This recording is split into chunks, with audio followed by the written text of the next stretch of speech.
हमको मिली है आज ये घड़ियाँ नसीब से,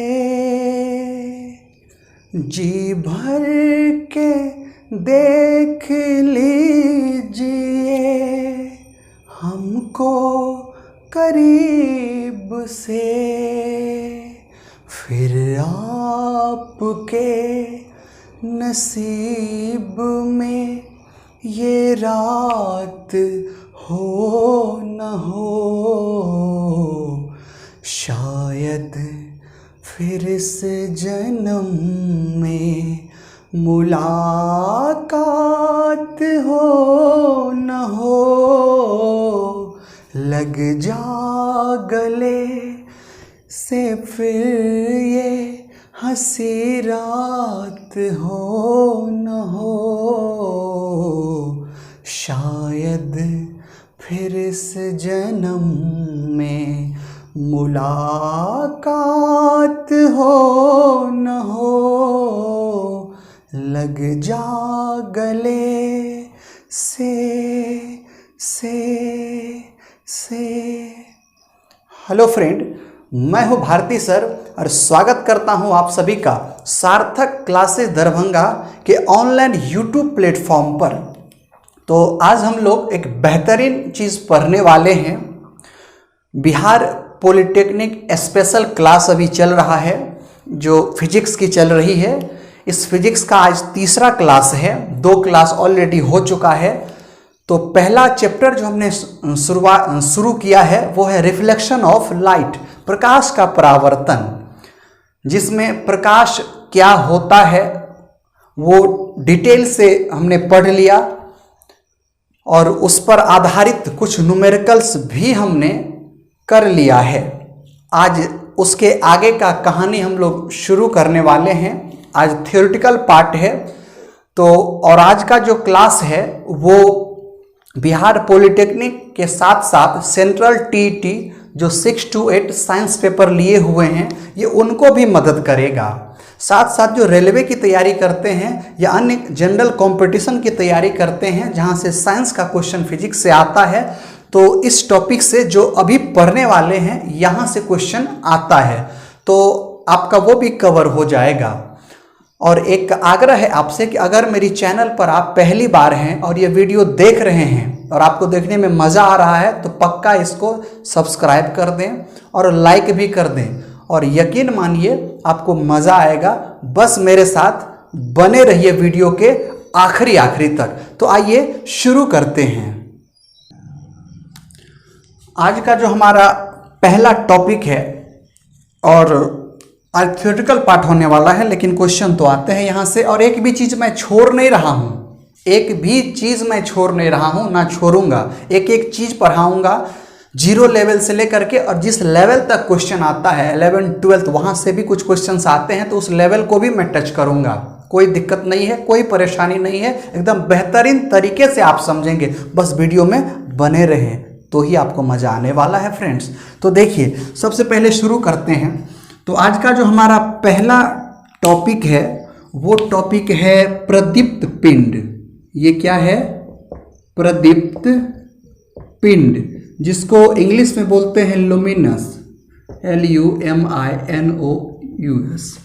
लुमिनस ऑब्जेक्ट, लुमिनस ऑब्जेक्ट। तो ये है हमारा पहला टॉपिक। तो आइए इसको समझते हैं। और ये बहुत ही आसान है, एकदम बहुत ही ज़्यादा सिंपल है। तो इसको समझने का प्रयास करते हैं। देखिए, प्रदीप्त पिंड या लुमिनस पिंड वैसे वस्तु को कहा जाता है, वैसे ऑब्जेक्ट को कहा जाता है, वैसे पिंड को कहा जाता है जो खुद से क्या हो, प्रकाश उत्सर्जित करता हो, उसके अंदर से प्रकाश निकलता हो, उसी को क्या बोलेंगे? प्रदीप्त पिंड बोलते हैं। वे सभी वस्तुएं जो प्रकाश उत्सर्जित करता हो, इमिट करता हो, वो सभी ऑब्जेक्ट का नाम क्या होगा?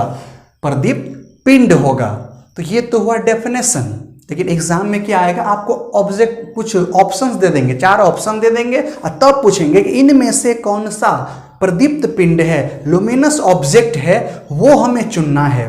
तो आइए एग्जाम्पल से समझते हैं कि कौन सी ऐसी वस्तु है, पिंड है, जो खुद से प्रकाश उत्सर्जित करता होगा। तो अगर मैं एग्जाम्पल की बात करूं तो इसका एग्जाम्पल क्या हो सकता है? तो इसका एग्जाम्पल हो सकता है सूर्य हो सकता है, क्योंकि इनके पास क्या अपना खुद का प्रकाश है, तो सूर्य हो सकता है।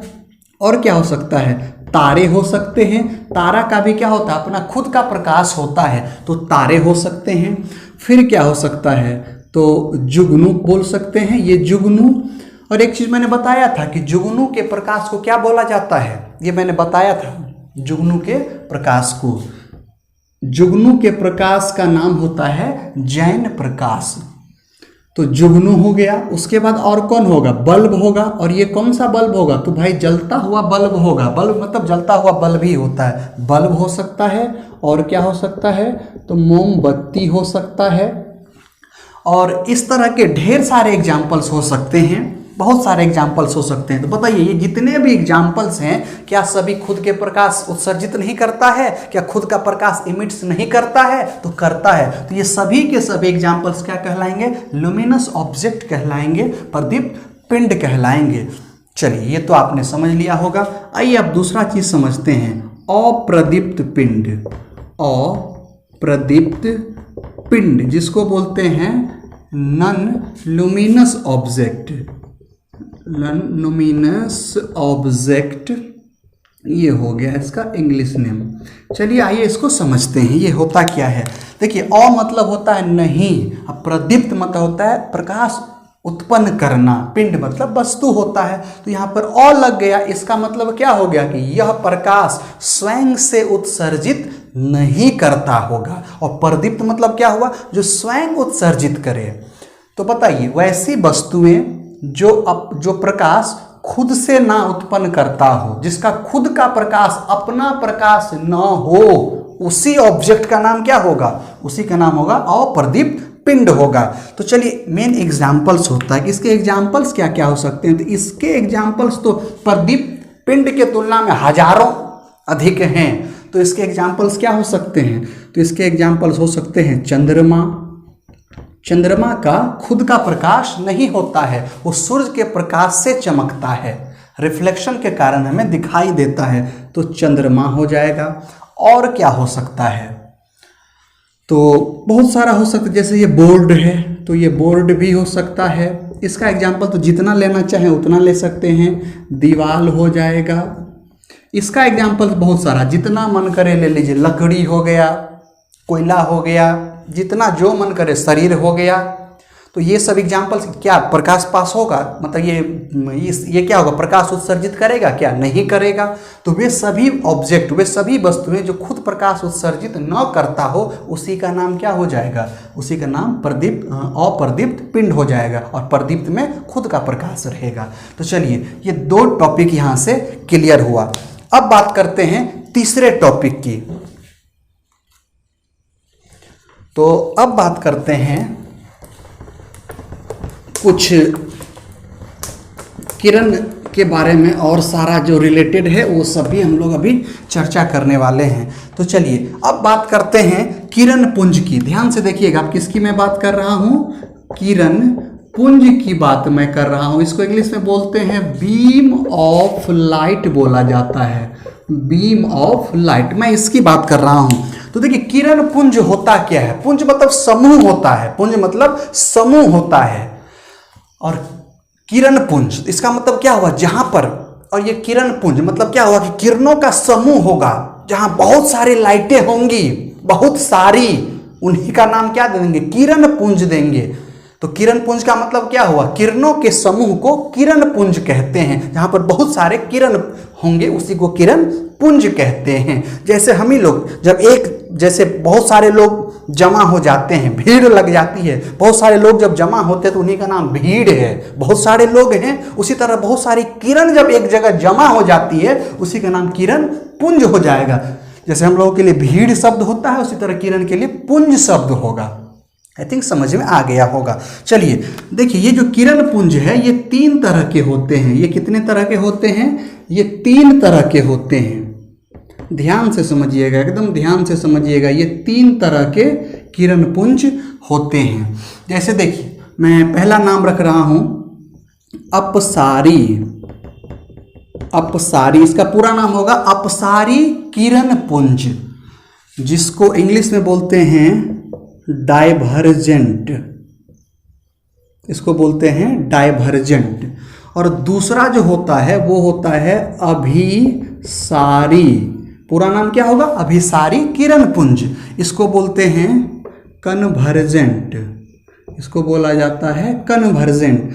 और एक और होता है जिसको बोलते हैं समांतर किरण पुंज, समांतर किरण पुंज, इसको बोला जाता है पैरेलल। तो ये तीन तरह के किरण पुंज होते हैं। तो समझिए, अपसारी किरण पुंज मतलब क्या हुआ? जहां से किरण क्या होगा? विभिन्न दिशाओं में फैल जाएगा। वैसा स्रोत या वैसी वस्तु जो किरण के प्रकाश को क्या करे? विभिन्न दिशाओं में मोड़ दे, भिन्न भिन्न दिशाओं में भेज दे, उसी का नाम क्या होगा? अपसारी किरण होगा। समझ में आ रहा है? किरण का बंट जाना, चारों दिशाओं में फैल जाना, वही क्या कहलाएगा? तो अपसारी किरण या अपसारी किरण पुंज कहलाएगा। जैसे समझिए, मान लीजिए कि ये कोई सोर्स है, ये कोई लाइट सोर्स है, ये कोई लाइट सोर्स है, और यहाँ से प्रकाश की किरणें सभी दिशाओं में इस तरह से फैल जाए, इस तरह से क्या हो? फैल जाए। तो बताइए, सभी फैली हुई किरण का नाम क्या होगा? अपसारी किरण पुंज होगा। और ये काम कौन करता है भाई? तो ये काम दर्पण करता है। वैसे लेंस में भी होता है और दर्पण मिरर में भी होता है। अगर मैं दर्पण की बात करूं तो कौन सा दर्पण होगा? तो वह दर्पण होगा उत्तल दर्पण, उत्तल दर्पण, जिसको बोलते हैं कन्वेक्स मिरर बोलते हैं, कन्वेक्स मिरर। ये क्या करेगा? किरणों को फैला देगा। या अगर मैं लेंस की बात करूं, किसकी बात करूं? लेंस की। तो कौन सा लेंस होगा भाई? तो वो होगा अवतल लेंस। ये क्या होगा? अवतल लेंस, जिसको बोलते हैं कनकेव लेंस बोलते हैं। तो ये भी क्या करेगा? किरणों को फैला देगा। अब कैसे फैलाता है ये भी आपको दिखा देते हैं, थोड़ा सा देख लीजिए कैसे, और एक एक करके सबको मैं दिखा भी दूंगा। देखिए, हालांकि अभी मिरर हम लोग नहीं पढ़े हैं, मिरर आने वाला है, एकदम बेहतरीन तरीके से मिरर भी पढ़ेंगे। तो अभी आप सारी पढ़ रहे हैं, डाइवर्जेंट रे पढ़ रहे हैं। तो देखिए, जैसे मान लीजिए, मान लेते हैं कि ये एक मिरर है, ये एक मिरर है। ये कौन सा मिरर है? तो ये है उत्तल। ये माना कि ये उत्तल दर्पण है, ये उत्तल दर्पण है। ठीक है, अभी समझ लीजिए ये उत्तल दर्पण है। पहचान, सारा कुछ प्रॉपर्टी, मिरर का, इमेज का बनना, वो सब कुछ पढ़ेंगे मिरर में, दर्पण में। अभी समझ लीजिए ये उत्तल दर्पण है, और ये एक लाइन मैंने ऐसे खींच दिया।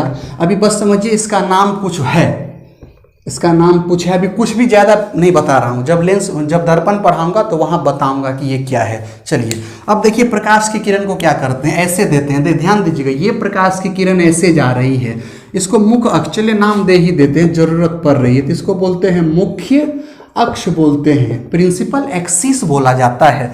तो बताइए, मुख्य अक्ष, प्रिंसिपल एक्सिस के पैरेलल ये रे है, जो दर्पण पर यहाँ पर इस पॉइंट पर आ रहा है, और आने के बाद क्या होगा? ये इधर की ओर चला जाएगा, इस तरह से, इस डायरेक्शन में चला जाएगा। एक और रे लेते हैं, एक और इस तरह से रे लेते हैं जो उसी के पैरेलल है। तो ये भी क्या होगा? ऐसे फैल जाएगा। फिर ऐसे लेते हैं तो ये भी क्या होगा? फैल जाएगा। उसी तरह से इधर से लेंगे तो ये भी क्या होगा? ऐसे फैल जाएगा। तो आप देख रहे हैं ना, एक ऐसे रे लिए तो क्या हुआ? फैल गया। देखिए, रे ऐसे आया और ये कुछ बहुत सारी रे इधर चली गई और बहुत सारी रे इधर चल गई। तो किरण क्या हो गया? फैल हो गया ना, फैल गया, विभिन्न दिशाओं में फैल गया, एक जगह जमा नहीं हुआ। जब एक जगह जमा नहीं होगा, विभिन्न दिशाओं में फैल जाएगा, तो उसी का नाम क्या है? उसी का नाम है अपसारी किरण पुंज।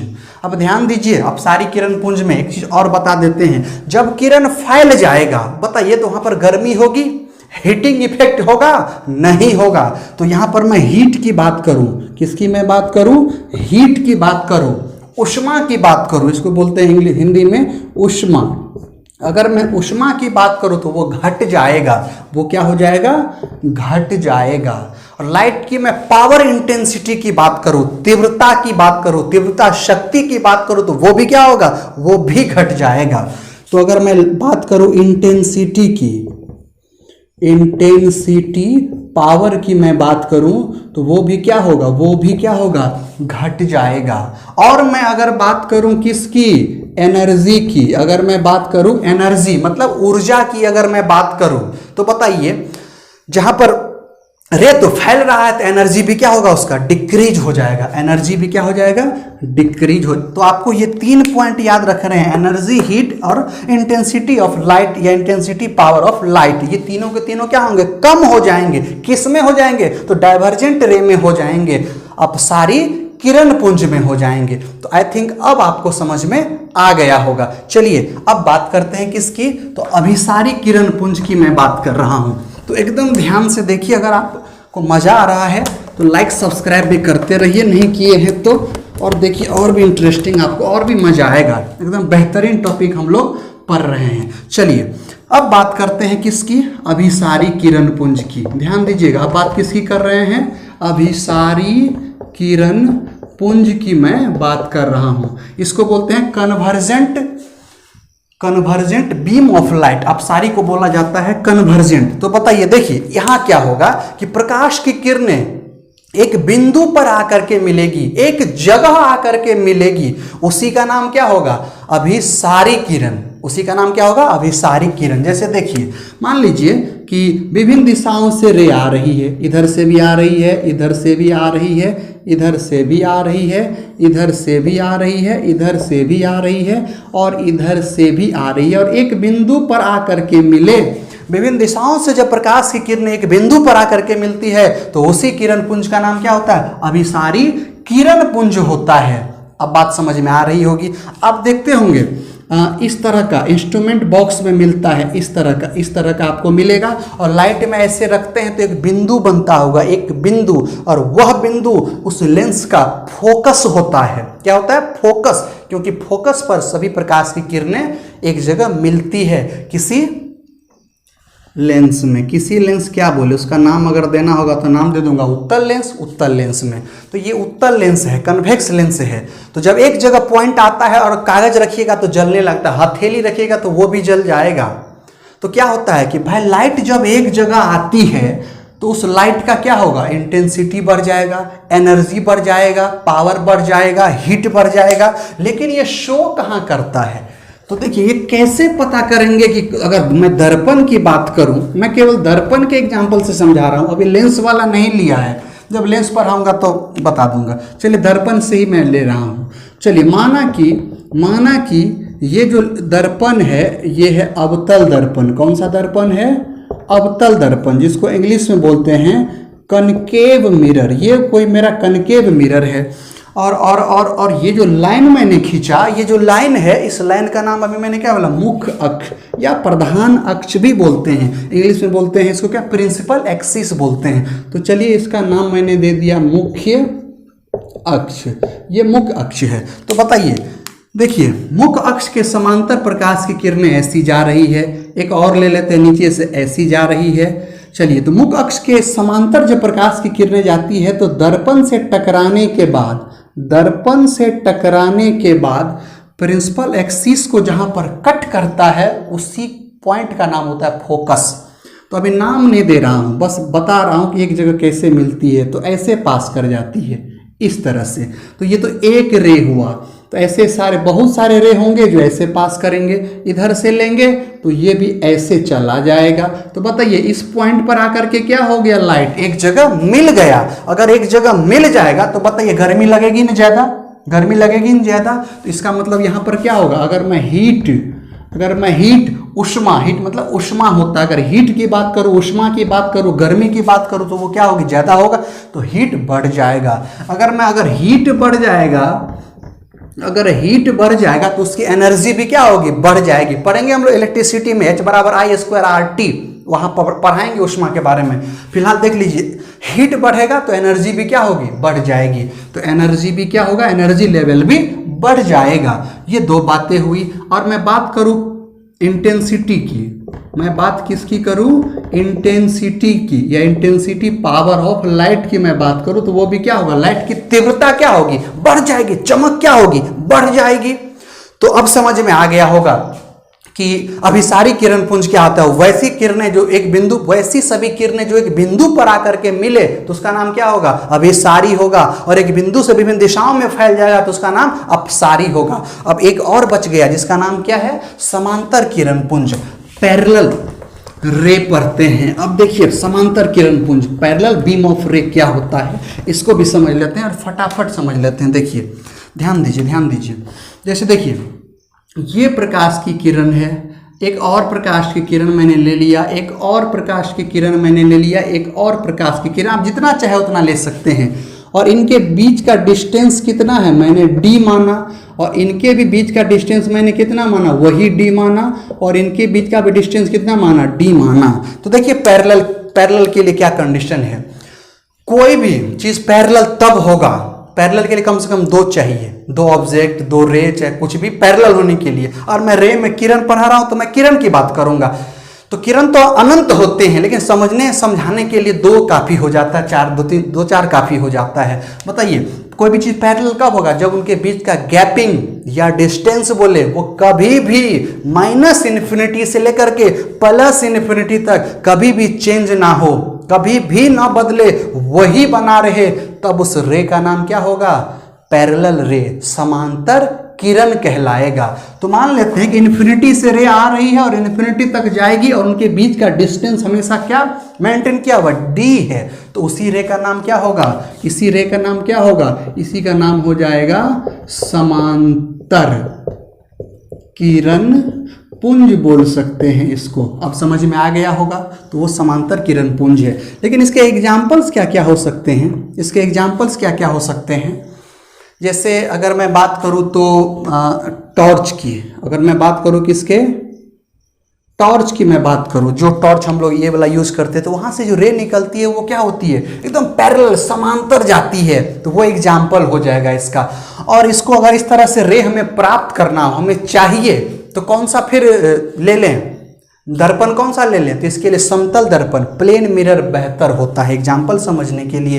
तो आइए एक प्लेन मिरर के एग्जाम्पल से भी इसको समझ लेते हैं कि कैसे समांतर किरण पुंज वहां से हमें मिलता है। तो देखिए फ्रेंड्स, माना कि ये एक मेरा समतल दर्पण है, ये कौन सा दर्पण है, समतल दर्पण, जिसका परावर्तक सतह क्या हो, समतल हो। पढ़ेंगे, वेट कीजिए, इंतजार कीजिए, बनेगा, दर्पण पे भी वीडियो बनेगा और बेहतरीन वीडियो बनेगा, इंतजार कीजिए, अभी थियोरी चल रहा है। तो माना कि ये कौन सा दर्पण है, ये है समतल दर्पण, जिसको बोलते हैं इंग्लिश में प्लेन मिरर। ये कौन सा मिरर है, तो ये प्लेन मिरर है। चलिए ध्यान दीजिए, अब इसमें क्या करते हैं, माना कि एक रे ऐसे जा रही है, तो ये रे क्या होगा, टकरा करके ऐसे वापस हो जाएगा। फिर से एक रे और लेते हैं जो पहली रे के पैरेलल है, तो टकराने के बाद क्या होगा, दूसरी रे के पैरेलल हो जाएगा। फिर तीसरा रे लिए जो पहले रे के पैरेलल है, पहला या दूसरा दोनों के पैरेलल है, तो ये भी क्या होगा, इसके पैरेलल हो जाएगा। फिर इस तरह से आप लेते चलिए पैरेलल, तो इधर भी आपको क्या मिलेगा, पैरेलल। तो बताइए इनके बीच का जो गैपिंग है, ये गैपिंग, वह गैपिंग इस गैपिंग के क्या होगा, बराबर होगा। तो ये जो रे, ये जो हमें किरण मिला है, किरणों का समूह मिला है, उसी समूह का नाम क्या होगा, समांतर किरण पुंज। तो ये सभी के सभी क्या होंगे, समांतर किरण पुंज होंगे। आई थिंक अब आपको समझ में आ गया होगा। चलिए अब नया टॉपिक समझते हैं। अब बात करते हैं पारदर्शी वस्तु की मैं बात कर रहा हूं, जिसको बोलते हैं ट्रांसपेरेंट ऑब्जेक्ट। अब समझते हैं कि ट्रांसपेरेंट ऑब्जेक्ट क्या होता है। तो बहुत सिंपल है, वैसी वस्तुएं जिनसे होकर प्रकाश की किरण एकदम आसानी से गुजर जाए, ऐसे निकले, फुर से निकल जाए, इधर से आए उधर से निकल जाए, कोई तकलीफ ना हो, कोई दिक्कत ना हो, उसी को क्या बोलेंगे, पारदर्शी वस्तु। आ गया समझ में। चलिए इसका एग्जाम्पल समझते हैं कि इसका एग्जाम्पल्स क्या हो सकता है फ्रेंड्स। तो इसका एग्जाम्पल्स क्या होगा, चलिए आप ही बताइए। तो इसका एग्जाम्पल हवा नहीं हो सकता है क्या, क्या हवा से प्रकाश की किरणें आर पार नहीं होती है क्या, तो एयर, हवा भी होगा इसका एग्जाम्पल। और क्या हो सकता है, तो शीशा होगा। क्या होगा, शीशा, जिसको ग्लास बोलते हैं, लेकिन वह ग्लास घिसा हुआ नहीं होना चाहिए, अच्छा ग्लास होना चाहिए। क्या होगा, आर पार हो जाएगा, तो शीशा हो सकता है। और क्या हो सकता है, और आप ही बताइए। हवा हो गया, शीशा हो गया, पानी हो गया, लेकिन कौन सा पानी? साफ पानी, गंदा पानी नहीं, एकदम साफ पानी की बात हो रही है। उसके बाद क्या हो जाएगा? तेल, ऑयल, ये हो जाएगा। तो इस तरह के बहुत सारे एग्जाम्पल्स हो सकते हैं, बहुत सारे एग्जाम्पल्स हो सकते हैं जिनसे होकर के प्रकाश किरणें आसानी से निकल जाए। उन्हीं सभी वस्तुओं का नाम क्या होगा? पारदर्शी होगा, ट्रांसपेरेंट होगा। आ गया समझ में? चलिए, ये हो गया पारदर्शी। अब बात करते हैं किसका? अपारदर्शी। अपारदर्शी वस्तु, जिसको इंग्लिश में क्या बोलेंगे? ओपैक बोलेंगे। ओपैक ऑब्जेक्ट, ध्यान दीजिएगा, इसको भी ध्यान से समझिए। और मतलब होता है नहीं, पारदर्शी मतलब होता है पार दिखना, दर्शी मतलब देखना होता है, पार मतलब आर पार, और लगा हुआ है मतलब नहीं, मतलब वैसी वस्तुएं जिनसे होकर के प्रकाश की किरणें आर पार नहीं होंगी, बिल्कुल नहीं होंगी, उसी ऑब्जेक्ट का नाम क्या होगा? अपारदर्शी वस्तु होगा। और इनका एग्जाम्पल तो बहुत सारा हो सकता है, इसका एग्जाम्पल बहुत सारा हो सकता है। अगर बात करूँ एग्जाम्पल का, तो वो एग्जाम्पल क्या होगा? जैसे होगा, अगर मैं बात करूं तो ये हो जाएगा लकड़ी हो गया। उसके बाद और क्या होगा? तो दीवार हो सकता है। फिर क्या हो सकता है? हमारा शरीर हो सकता है, हमारा शरीर हो सकता है। तो ऐसे बहुत सारे एग्जाम्पल्स हो सकते हैं ना फ्रेंड्स, बहुत सारा, ये तो बहुत सारा एग्जाम्पल्स हो जाएगा। तो क्या समझे कि वैसी वस्तुएं जिनसे होकर के प्रकाश की किरणें आर पार न हो, उसी का नाम क्या होगा? अपारदर्शी वस्तु कहलाएगा। चलिए, ये भी आपको समझ में आ गया होगा। एक और बच गया है, एक और इसमें बच गया है, कौन सा? पारभासी। पारभासी वस्तु, जिसको इंग्लिश में बोलते हैं ट्रांसलूसेंट, इसको बोलते हैं ट्रांसलूसेंट ऑब्जेक्ट। अब देखिए ये क्या होता है, इसको भी समझते हैं बहुत आसानी से। वैसी वस्तुएं जिनसे प्रकाश की किरणें पूरी तरह से आर पार ना हो, आंशिक रूप से हो, थोड़ा हो, पूरा नहीं हो। मान के चले अगर 100% जा रहा है तो 100% नहीं जाएगा, 5%, 6%, 7%, इस तरह से एक आइडिया दे रहे हैं। थोड़ा सा हो, ज्यादा पास ना हो, उसी का नाम क्या होगा? तो उसी का नाम होगा पारभासी वस्तु। ये तो हो गया, लेकिन इसके लिए जानते हैं एग्जाम्पल्स क्या है, वो जरूरी है। तो आइए इसके एग्जाम्पल्स की मैं बात करता हूं। तो इसका एग्जाम्पल जानते हैं क्या होगा? इसका एग्जाम्पल्स होगा ब्लड, खून। खून, खून से भी थोड़ी थोड़ी प्रकाश की किरणें बाहर निकल जाती है। आप देखते होंगे, बता देते हैं एग्जाम्पल। जैसे हथेली को ऐसे रखिए और इस पर टॉर्च को ऐसे जलाइए और देखिए आपको यहाँ लाल लाल लाल लाल दिखेगा, हथेली। चलिए, तो दे दिए हथेली, मतलब क्या? खून ब्लड से होकर के थोड़ा थोड़ा प्रकाश के निकल जाता है। दूसरा और क्या हो सकता है? तो दूसरा आप देखते होंगे, आपके घर में लाइट है, अब आँख खोले रहिए, अचानक उसके बाद बोलेंगे आँख को बंद करो, तो आपने ऐसे आँख को बंद किया और किसी ने स्विच को ऑफ कर दिया तो लाइट कटेगी, आपको महसूस हो जाएगा। फिर आंख बंद किए रहिए, लाइट को ऑन करेगा, फिर आपको पता चल जाएगा। आपकी आंखें बंद है लेकिन आपको पता चल जाएगा कि लाइट अभी था या नहीं था। इसका मतलब ये जो पलक है, आंखों की पलक है, ये भी किसका काम करती है? पारभासी का, ट्रांसलूसेंट का। तो इसका एग्जाम्पल्स क्या हो जाएगा? पलक, आंखों की पलक हो जाएगा। तो ये हो गया। और क्या हो सकता है? तो जैसे कोई कागज ले लीजिए, कोई भी कागज ले लीजिए, उसको तेल में डुबा दीजिए, फिर रखिए, फिर लाइट जलाइए, फिर क्या होगा? प्रकाश किरणें थोड़ा थोड़ा आर पार होगा, थोड़ा थोड़ा। इसका मतलब क्या हुआ? तेल लगा हुआ कागज भी हो सकता है। और क्या हो सकता है? तेल लगा हुआ कागज, तो ये भी हो सकता है। चलिए, और क्या हो सकता है? तो हाँ, एक और, जैसे मान के चले कि कांच है, शीशा है, ग्लास है अपने पास, अगर ग्लास रखेंगे और ऐसे टॉर्च जलाएंगे तो आर पार हो जाएगा, तो वो क्या कहलाएगा? पारदर्शी कहलाएगा। लेकिन उसी कांच को आप क्या कीजिए? घिस दीजिए, थोड़ा सा क्या कीजिए? घिस दीजिए, रब कर दीजिए, अच्छे से रब कर दीजिए। और घिसने के बाद अब टॉर्च जलाइए, अब आर पार पूरी तरह से नहीं होगा, थोड़ा सा होगा, थोड़ा सा होगा, आंशिक होगा, कुछ पार्ट्स ही आर पार होगा। तो घिसा हुआ कांच भी किसकी तरह बिहेव करेगा? पारभासी वस्तु, ट्रांसलूसेंट ऑब्जेक्ट की तरफ बिहेव करेगा। तो इसका और एग्जांपल्स क्या हो सकता है? इसका एग्जांपल हो सकता है घिसा हुआ कांच, घिसा हुआ कांच, और ऐसे बहुत सारे एग्जांपल्स हो सकते हैं। तो ये सभी हुआ। तो आज का वीडियो यहीं पे रोकते हैं। तो आज हमने क्या पढ़ा? थियरी पार्ट पढ़ा। इसके बाद अगला जो टॉपिक होगा हमारा प्रकाश का परावर्तन में, वहां से शुरू होगा। और पहला टॉपिक अब होगा प्रकाश का परावर्तन। अगला वीडियो में। तो ये भी बहुत इंपॉर्टेंट था, इसको अन्यथा में ना लें। ये आपको मैंने पहले भी बोला, अभी भी बता रहा हूँ, ये आपको बिहार पॉलिटेक्निक में भी काम आएगा और दूसरा CTET सीटेट में भी काम आएगा, 6 to 8 के लिए जो साइंस में रहते हैं। और एक बार तो 1 to 5 में भी पूछा गया एवीएस में, तो 1 to 5 में भी काम आएगा। उसके बाद फिर रेलवे वगैरह का अगर आप प्रिपरेशन करते हैं तो आपको वहाँ भी मदद करेगा। तो आई होप अब आपको समझ में पूरी तरह से आ गया होगा। तो आज का वीडियो यहीं पे रोकते हैं फ्रेंड्स, फिर मिलते हैं हम लोग अगले वीडियो में। लेकिन अगर आपने अभी तक चैनल को सब्सक्राइब नहीं किया होगा तो प्लीज़ अभी भी कर दें, क्योंकि हमारा वीडियो हर दिन 7 बजे यूट्यूब पर और मेरे फेसबुक पर, दोनों पर आपको देखने को मिल जाएगा। अल्टरनेट डे पर एक दिन सीटेट के लिए वीडियो रहेगा, एक दिन Bihar polytechnic special video physics की रहेगी। तो और अगर मेरा चैनल आपको पता ही होगा, सार्थक क्लासेस दरभंगा, आप इसको सब्सक्राइब कर दें। तो आज का वीडियो यहीं पे रोकते हैं, फिर मिलते हैं अगले वीडियो में। तब तक सेफ रहिए, सुरक्षित रहिए। जय हिंद, जय भारत।